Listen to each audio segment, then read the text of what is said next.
Assalamualaikum warahmatullahi wabarakatuh.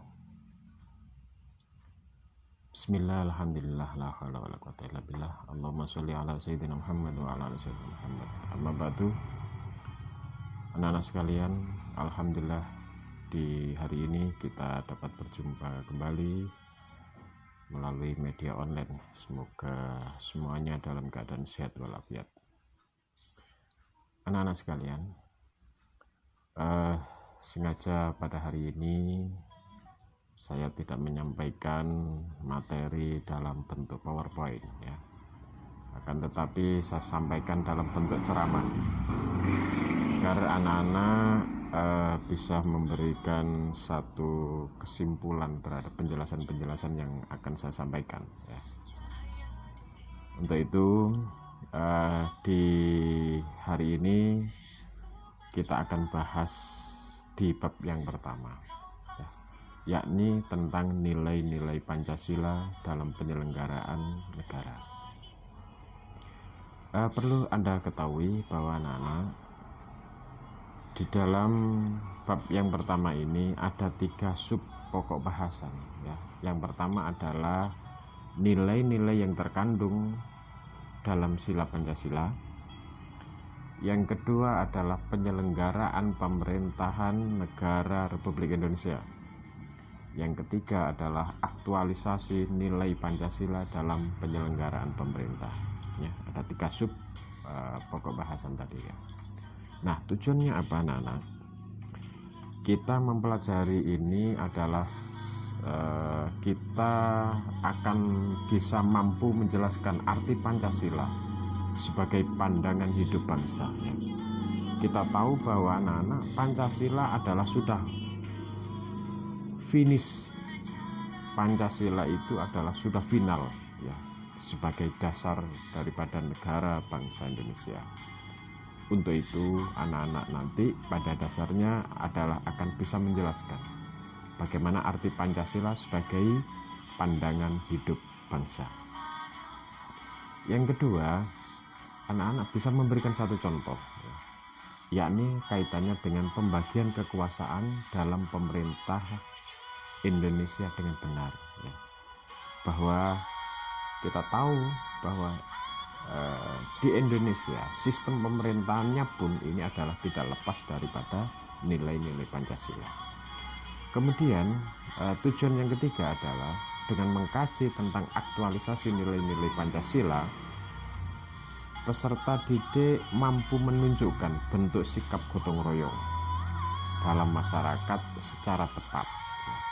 Bagaimana Anda bisa bergotong royong, bisa membantu antara satu dengan yang lain dengan cara yang betul di masyarakat.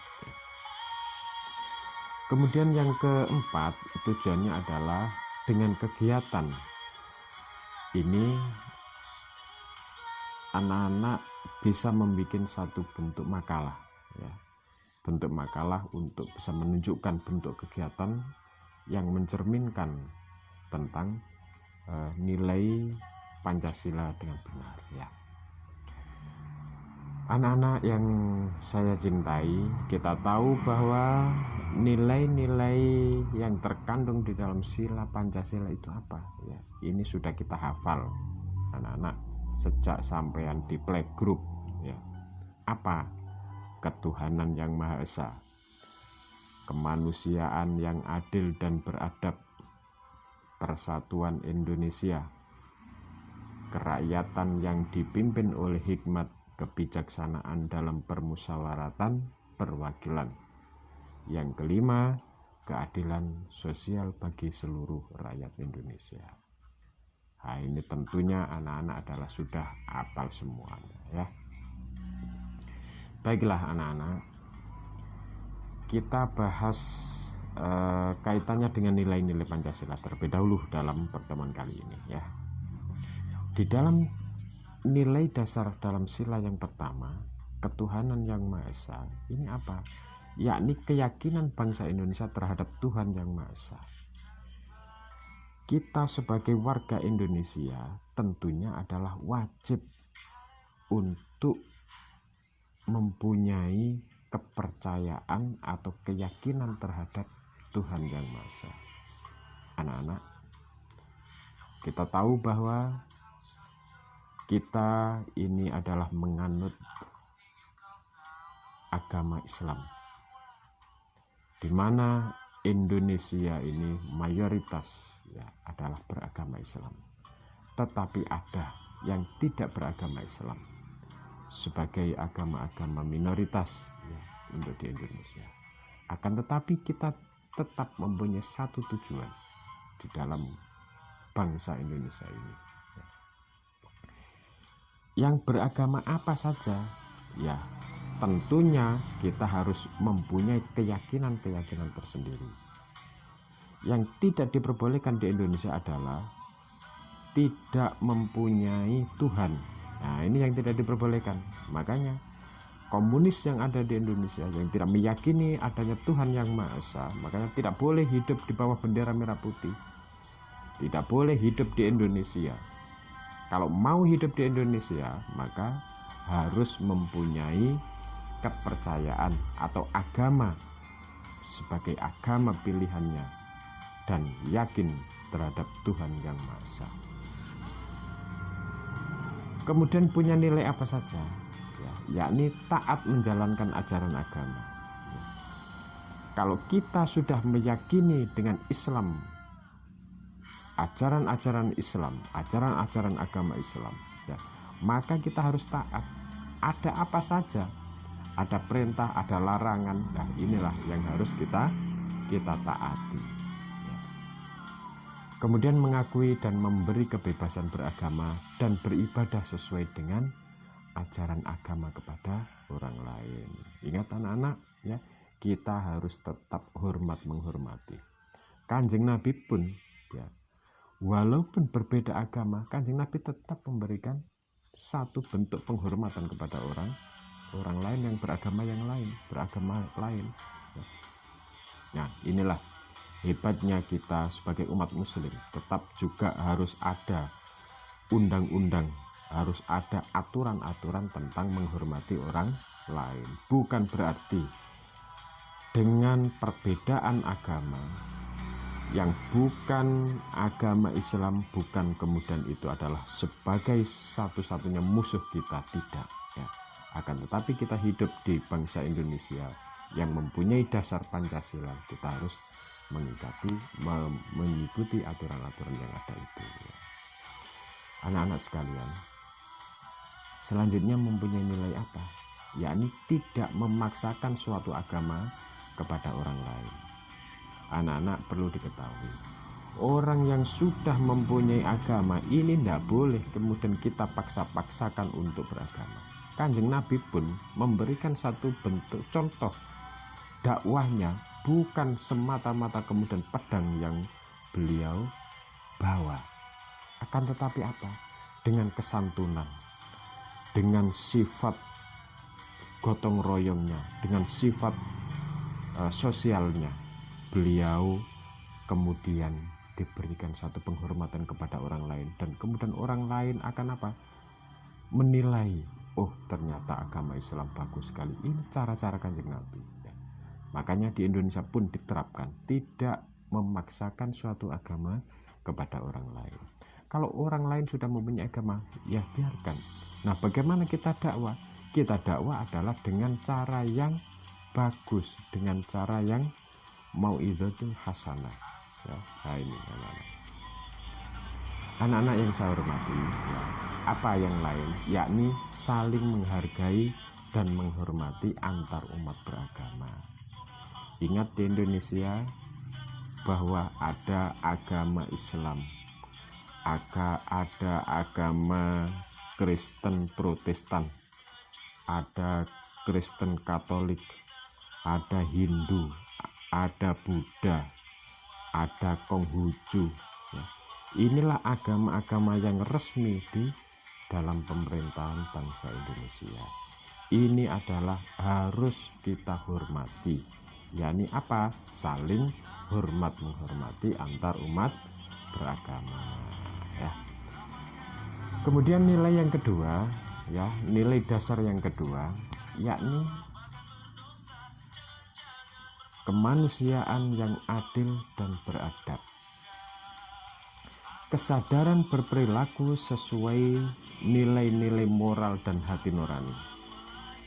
Ingat anak-anak ya, nilai kemanusiaan yang adil dan beradab ini berarti apa? Memanusiakan manusia, saling hormat menghormati kepada manusia. Manusia itu punya hak, manusia itu punya kewajiban. Hak dan kewajiban di sinilah harus serasi dan seimbang.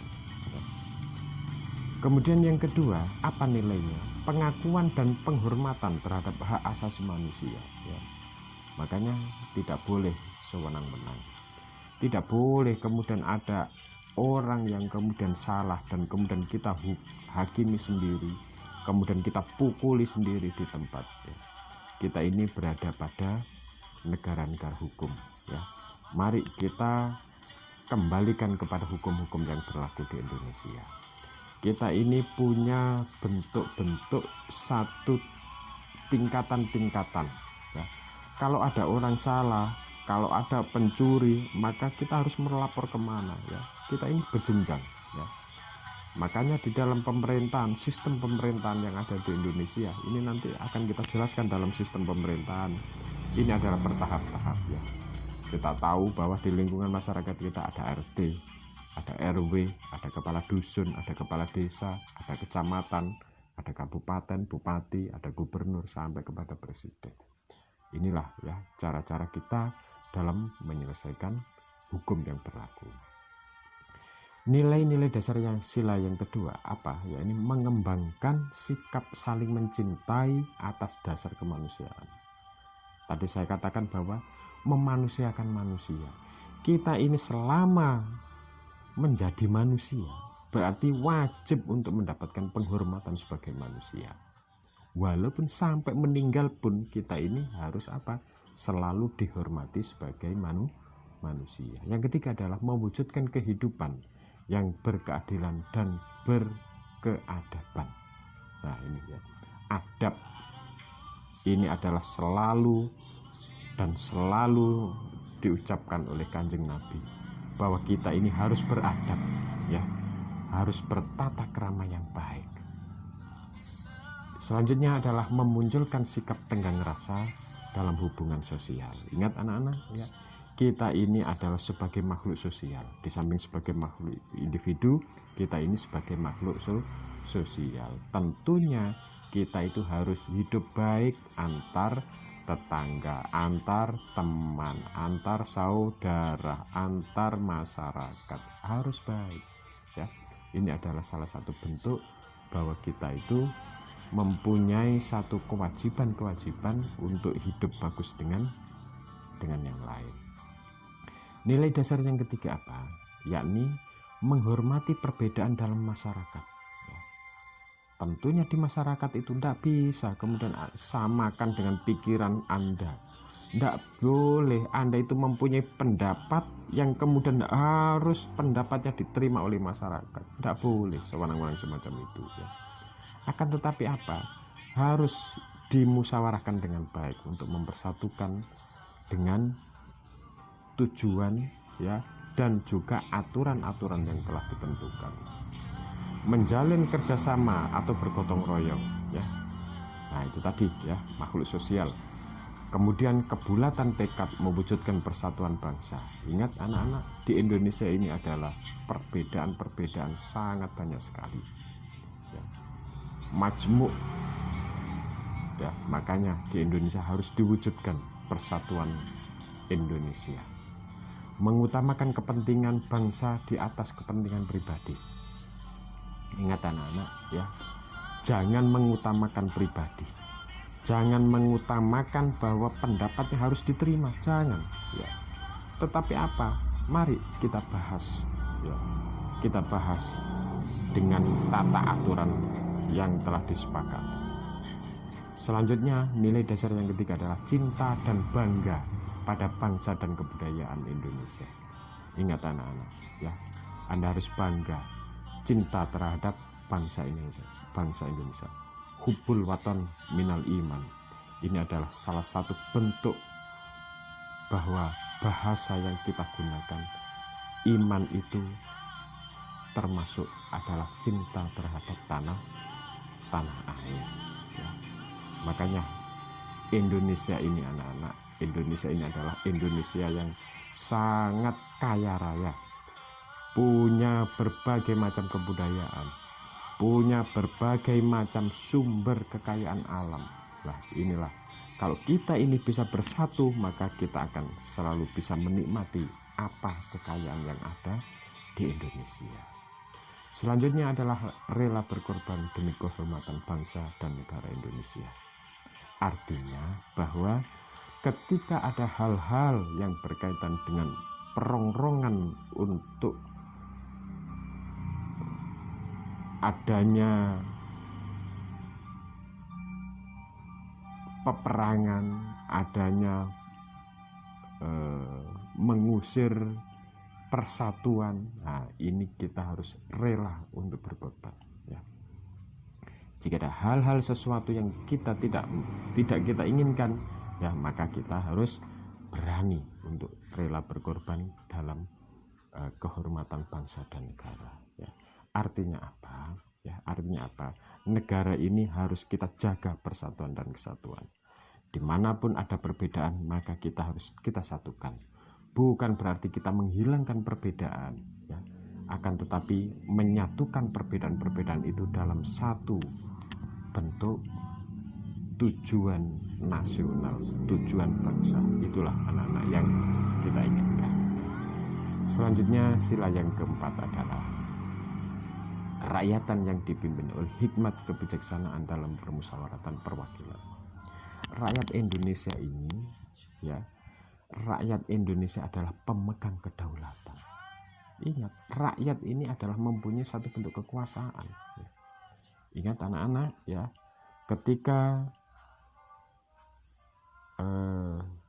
berhentinya Orde Baru, ini adalah rakyat juga yang menginginkan ya.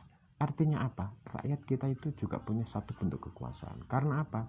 Di sini inilah demokrasi yang terjadi di Indonesia. Karena demokrasi itu adalah demos dan kratos ya.